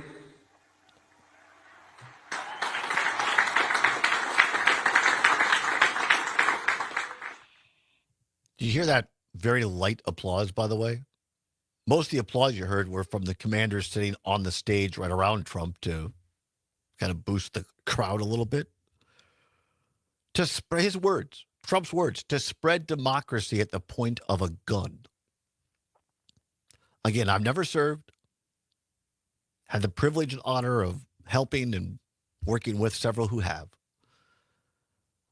I'm pretty confident in saying that if you would ask any current military person on active duty or veteran, what is the mission of the United States military? they would not say spread democracy at the point of a gun. It's not what they're taught. To protect and defend the Constitution of the United States, enemies foreign and domestic. To protect our borders, to keep us safe and secure. And when called upon by the President of the United States and Congress to carry out military missions. It is not to go around conquering other countries, spreading America's form of democracy at the point of a gun. It ain't for that. And quite frankly, in my opinion, it is a disgrace that the sitting commander-in-chief would say that. And by the way, Trump was wearing his red MAGA hat, Make America Great Again hat, with a suit. The only people that wear hats at West Point events are those who wear the uniform as a part of the uniform. Trump never served. Had his rich dad make up excuses to avoid serving in Vietnam. And certainly no other commander-in-chief, including those who have served, like George W. Bush, never wore a hat or a uniform when he was speaking to the cadets at West Point. Trump ducked out early, by the way. It's from George H.W. to W. to Bill Clinton to Barack Obama to Joe Biden. When you're called upon for that service as President of the United States, the commander-in-chief, you give the speech and then you shake the hands of every graduating cadet as they go across the stage. Trump told them this weekend, can't stay. I have to deal with China and Russia. And hours later, the press captured him in a golf cart speeding across one of his golf courses.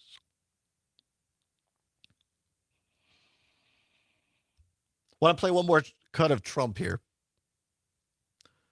This is talking here at West Point, Trump at graduation this weekend. And he had nothing to do. He ended up getting a divorce, found a new wife. Could you say a trophy wife? I guess we can say a trophy wife. It didn't work out too well, but it doesn't, and that doesn't work out too well. I must tell you, a lot of trophy wives doesn't work out. But it made him happy for a little while at least. But he found a new wife. He sold his little boat and he got a big yacht. He had one of the biggest yachts anywhere in the world. If you notice, nobody was laughing. If he was trying to be funny, I'm not sure. This is the graduation for America's finest. Some of our finest. There are other military academies as well. People who have committed to put their lives on the line for the rest of us. To die if they have to. And Donald Trump goes there and makes jokes about trophy wives. Enamored with some rich friend. I simply ask people who have worn the uniform, whose parents have died in service, whose sons and daughters have died in service, does that line up with how you feel about those who died and gave their lives? Are those the remarks that were said at their funeral? I passed a lot of cemeteries this weekend as I traveled around Wisconsin. Every single American flag represents someone who has served, and in most cases has died. It certainly doesn't line up with the feelings of the former Joint Chiefs of Staff, General Milley, who served under Trump and then left under Biden when he knew that Trump was coming back.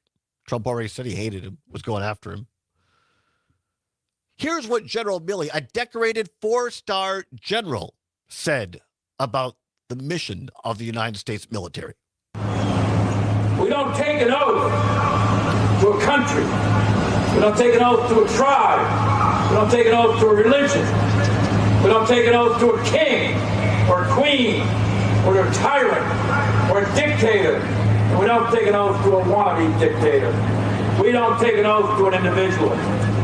We take an oath to the Constitution, and we take an oath to the idea that it's America, and we're willing to die to protect it. That's what an actual leader says. Those are the words of someone who has seen action, who has seen people die in military service, who've known people who have died in military service. Those are the words of someone who dedicated his life to the Constitution and this country. And that was a speech from his retirement about a year ago when he left office as Joint Chiefs of Staff. His replacement, by the way, at Joint Chiefs of Staff, the way this happens is that they try to take as much of the politics out of it for the Joint Chiefs of Staff. So every service, Army, Navy, Marine, so on and so forth, they have a head, and then there's a chairman of the Joint Chiefs of Staff, who is usually one of those people you come up through the ranks. When Milley stepped down, and now I'm going to forget, Brown, I believe was his last name, Zomers. You can look it up, the former chairman of the Joint Chiefs of Staff. I want to call him out. Happened to be an African-American, a decorated hero. Yes, General Charles Brown Jr. Thank you. Charles Brown Jr., I believe Air Force, if I'm not mistaken. And had worked his way up, was in line to be the chairman of the Joint Chiefs of Staff. I believe only the second black chairman of the Joint Chiefs of Staff after Colin Powell, who was appointed, by the way, by Ronald Reagan, a Republican. And as soon as Trump got in, he fired this guy and put in a white dude who was lower in rank, who had seen less military service. And now this weekend, when you watch the National Memorial Day celebration, you had all the Joint Chiefs of Staff. Guess what? All white men. Because Trump also got rid of the one woman on the Joint Chiefs of Staff. I talked to a veteran this weekend, and he talked about being in the field.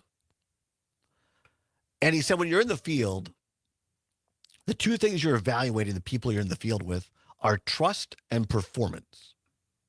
Can you trust the person you're with, and how do they perform in combat? And he said, if someone is really high performance but low in trust, ain't somebody you're comfortable. They would rather go into battle in the field with someone who is high trust but maybe doesn't always perform as well, because you know they always have your back. You know you could trust that individual. And I would simply ask all military personnel and veterans in the state of Wisconsin, talk to your family about this. It does. I can bring it up, and this is why I want to bring it up, have the conversation. But I didn't serve. I get that. But if you served, if you're in the military, you don't have to have a radio show. Next time you get together, say, yeah, well, here's my thoughts as someone who put my butt on the line for this country. Memorial Day is about remembering those who died for us, so that we could have the barbecues, so we can go to the baseball game, go to the water park. There's nothing wrong with that. But it's appropriate that we take one day every year to memorialize and to remember and never forget those who died so we can enjoy those things. Unfortunately, when it came to that yesterday, the President of the United States took a pass. Come back, talk about another graduation speech. This one, much more to the point. CBS's Scott Pelley, when he said to Wake Forest, not going to want to miss it. It's the Allbaugh Show on the Civic Media Radio Network.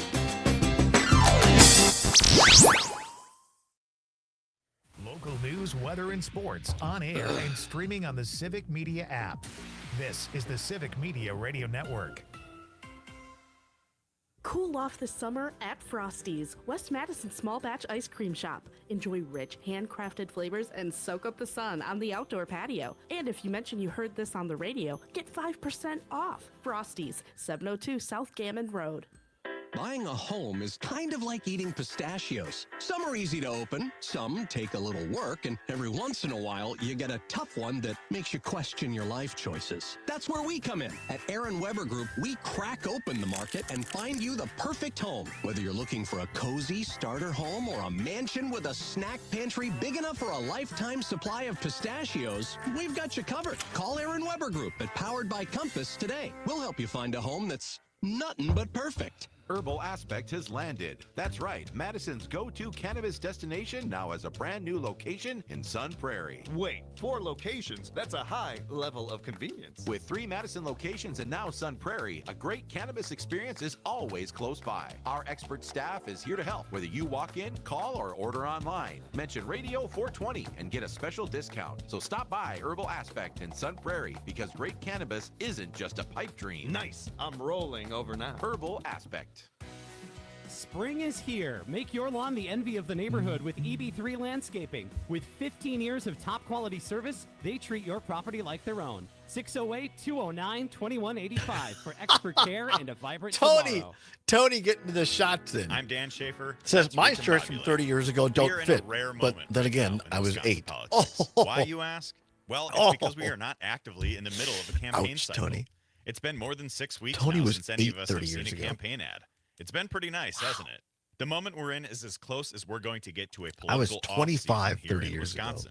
I was And we need to take 25. Tony advantage was of this 8. moment by taking action to improve Sad. our democracy. Sad bag. Not address money in politics, cleaning up some issues with election administration, and creating a long-term plan for nonpartisan redistricting.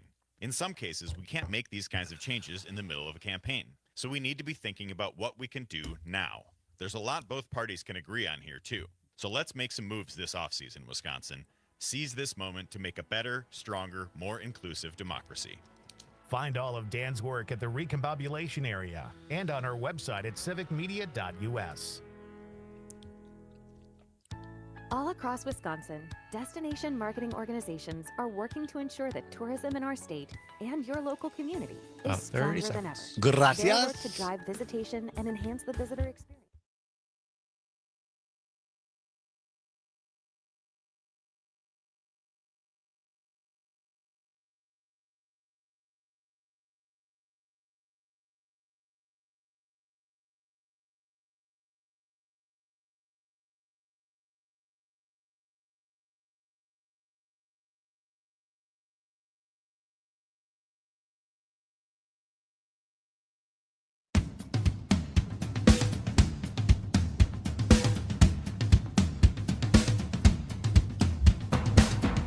Welcome back to the Todd Allbaugh Show on the Civic Media Radio Network, where it is now 8 before the hour of 4 o'clock. Coming up at the top of the hour, ABC or CBS News, depending upon which of our great stations across the network you're listening to. And then a weather update with Brittany Merlot and a great weather team. And our own Mike Clemens, great sports reporter, always is on top of it. It appears now, according, I believe I'm not mistaken, I believe I saw this on Clemens' tweet, that the Packers have interest in keeping Jair Alexander, which would be huge. So they're trying to come to an agreement. When and if it happens, Mike Clemens will be the first to break it. I have no doubt about that. So keep it here on Civic Media for Mike Clemens' great sports report. And then following that, Maggie Dawn of the Maggie Dawn Show every afternoon from 4 until 6. Maggie will be looking back at some of the big headlines of the weekend as well. And Pete Schwaba and Nightlight. Always a great way to wind down, have a beverage of your choice, and just chill. I should have asked Kira about this when she was here.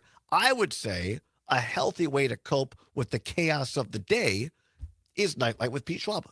I would absolutely agree. I think it's funny. It's informative on what's going on in the world of entertainment. You learn a lot, and you definitely laugh. And you feel better. So there you go. You do. Pete Schwaba tonight from 6 until 8. If you want to weigh in on a couple of these issues, Trump's remarks over the weekend. By the way, I didn't even get to this. He went to Arlington National Cemetery, laid a wreath with Vice President J.D. Vance, and then went mere steps to the Coliseum and gave a Memorial Day speech in which he attacked Joe Biden and Democrats. Watched a lot of Memorial Day speeches at Coliseum by both Republican and Democratic presidents. Never heard one partisanize it until yesterday. Scott Pelley, one of the great reporters at 60 Minutes, CBS News, former evening news anchor, gave his own graduation speech at Wake Forest University this weekend. Of course, 60 Minutes head Bill Owens, executive producer, resigned a couple weeks ago over protest. And Wendy McMahon, CBS president of news, also resigned last week after the last edition of 60 Minutes for this season, saying that they could no longer run the program like they had before because Sherry Redstone, the owner of CBS, which actually is Paramount Global, which owns CBS, she's trying to sell it, trying to do a merger between that and like Skydance or Sky something or other. And it's subject to FCC approval, of which Trump's appointees control. So they're trying not to tick Trump off.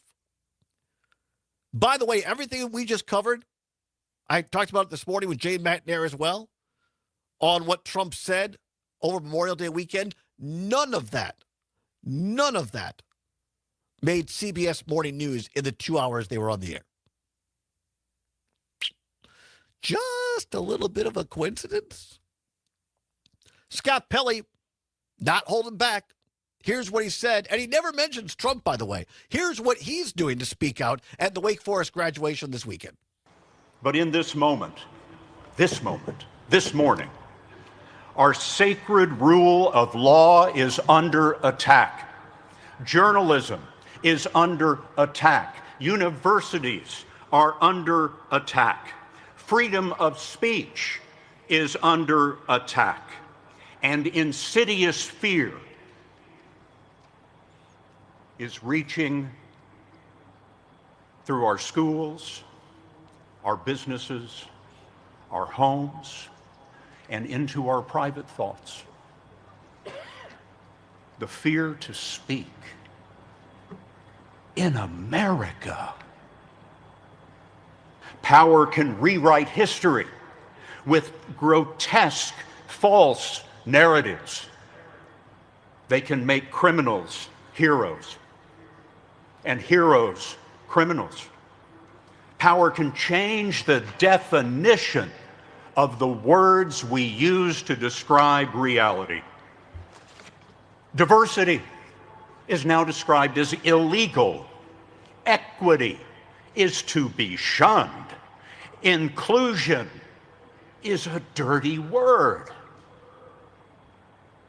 This is an old playbook, my friends. There's nothing new in this. Scott Pelley of CBS News, one of the anchors of 60 Minutes. Never heard Pelley outside of the studio like that before. Thought it was incredible.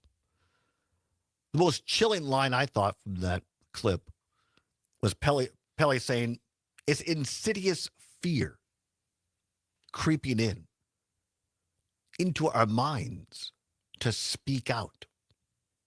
Right? Think about it. People are taking international vacations, go, well, I'm not sure if I want to leave the country because, like on Facebook, I called Trump out. Maybe they're not gonna let me back in. People in journalism afraid to speak out because they might come after me. We are not perfect here at Civic Media. Far be it. Certainly not perfect at this show. But one thing I can assure you of is our owner, that I can see right through this glass right now, Sage Weil, has never once told me what to say and encourages us to speak the truth. And that's why, above all else, I'm proud to work for this company. And it's a privilege and an opportunity every day to come before this microphone and have a discussion with each of you. And we will continue to speak the truth. We'll continue to pursue it. And along with my colleagues, we will bring you what's really happening out there. And if we get it wrong along the way, we'll admit to that and correct ourselves as well. Don't be afraid to speak out. America is a great country. It's an exceptional country. Be a great American today and do your part to speak out and speak the truth. Many thanks to our guest, Kira Sabin, to Mr. Zomers on the board, Matthew, our new intern. We appreciate it. And all of you for listening. Whatever you're fighting for, whatever you believe in, do not give up. Keep banging your drum. Maggie Dawn is next. See you tomorrow. Keep banging on your drum, and they will hear you.